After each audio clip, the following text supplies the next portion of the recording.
the live video microscopic part of a hair health check. And the first thing we always look for is the hair cycle. So the hair cycle affects every hair over the entire head. So you have a growing phase, a resting phase, and a falling phase. So there's a big difference between hair loss and hair thinning. We can check the scalp anywhere over the head, but we will also have a look at the scalp, obviously in the back area. So the hair cycle, where you read from is the back area, it's the terminal area. So when you've got pattern thinning, which is male pattern thinning, female pattern thinning, this area back here, which is the horseshoe in men, it never gets affected by the things that cause the pattern thinning at the top. So you always must start there. So you've got something to compare it to. So this is my microscope. So it's a live video microscope. And I'm just going to put a little bit of pressure on your head there, Colette. So just give me a little bit of resistance. That's perfect. And then we have a look. So what we want to see is Colette's hair type. So we're just going to have a look at the screen here. If you come in with me. I'm going to lean over you too, Colette. We're looking at Colette's hair strand. She has a really thick hair strand. And you can see how closely the hairs grow together as well. But then you look in the background and you can see some hairs don't have the same colour or the same diameter.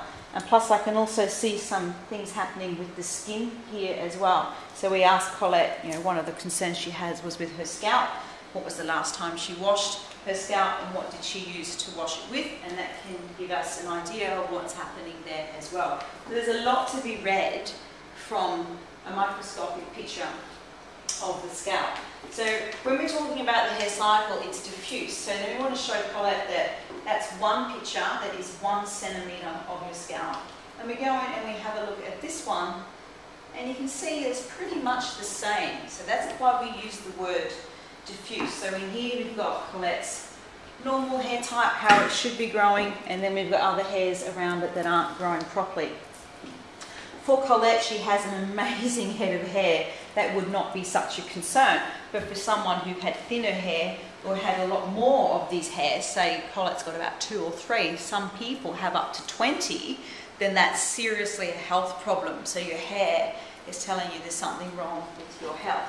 Colette's concern is more hair breakage. So we make sure the hair is growing properly to see, is that associated with the breakage? So we know that these little skinny hairs, they're not going to have the structure of a normal hair. So if you go in and you put bleach on the ends of the hair, then obviously the hair is going to break because the structure wasn't there to start with. So we've got a reason.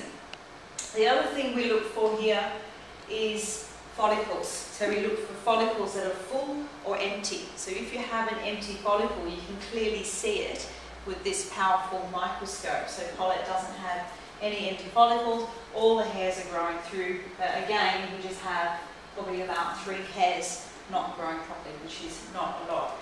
We just move the location a little bit in the terminal area, because you're always trying to get a general look, but to get your hair cycle to stay in the terminal area, you've always got to stay in this back area. Just have a quick look in here, and as you can see, it's the same again. The other thing we look at is underneath the surface of the scalp. So this here is what we call the epidermis, and we go underneath and we look at the dermis because that shows us the blood supply, or lack of. We're supposed to have a network of capillaries underneath the surface of the scalp, and a lot of us aren't stimulating the scalp enough with the scalp brush therapy that you're not getting the blood supply up there. So it's all about what's in the blood and then getting the nutrients and the oxygen from the blood to the hair bowl. Again, why we teach scalp brush therapy. So we check a few pictures of that as well. And we really need to bump up your brush therapy there, Colette. It shows me that the oil glands are normal, which is a good thing. Colette said that her scalp seems to be a bit more flaky and dry, and I can see that the oil gland underneath, it's not actually there, so it's not producing as much oil as it should. When someone has a excessive or overproduction of oil, you can see the yellowing of the little oil gland sitting underneath there, so that's not such a bad picture at all. So that's looking at the hair cycle. We're going to have a break there, and then we're going to come back and we're going to show you the difference between the hair cycle and female pattern thinning.